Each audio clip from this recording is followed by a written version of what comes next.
Welcome to my art. நம்ம இன்றைக்கி என்ன பார்க்க போகிறோன்னா சோம்பேறி சிக்கன் அப்படின்னா என்னன்னு பார்க்குறீங்களா?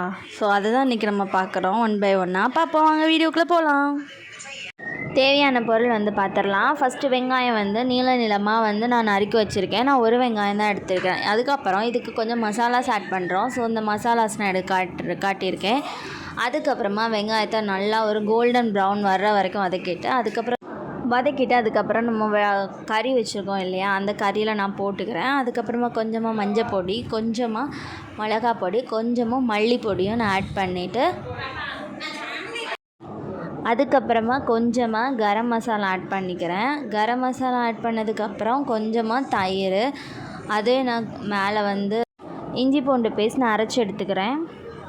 அப்புறமா ஒரு பேனில் கொஞ்சமாக நல்ல மிளகு ஆட் பண்ணி அதுக்கப்புறமா நம்ம எடுத்து வச்ச அந்த கரம் மசாலா ஒன் பை ஒன்னாக ஆட் பண்ணிக்கிறோம். ஆட் பண்ணி எல்லாமே நம்ம என்ன பண்ணிக்கிறோம், நல்லா வறுத்து எடுத்துக்கிறோம். எல்லாமே பேனில் வறுத்து எடுத்ததுக்கப்புறமா அது ஒரு பிளேட்டில் ட்ரான்ஸ்ஃபர் பண்ணி ஆற வச்சு எடுத்துக்கலாம். ஆல்ரெடி நம்ம மசாலா போட்டதில் ஒரு ஸ்பூன் அளவு இஞ்சி பூண்டு பேஸ்ட் நான் ஆட் பண்ணி அதையும் நான் என்ன பண்ணிக்கிறேன், மிக்ஸ் பண்ணிக்கிறேன். அந்த கறி கூட இந்த மாதிரி நல்லா எல்லா மசாலாவும் பிடிக்கிற மாதிரி கறியில் நம்ம நல்லா பரட்டி எடுத்துக்கிறோம்.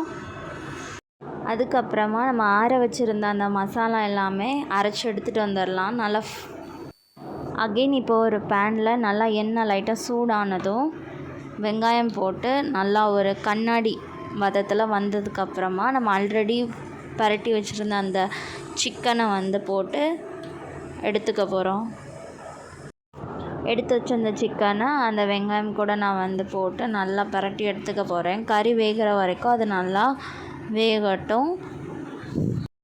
இப்போ நம்மளுக்கு நல்லா கறி நல்லா வெந்ததுக்கப்புறம் நான் ஒரு வெசலில் அதை நான் ட்ரான்ஸ்ஃபர் பண்ணிக்கிறேன்.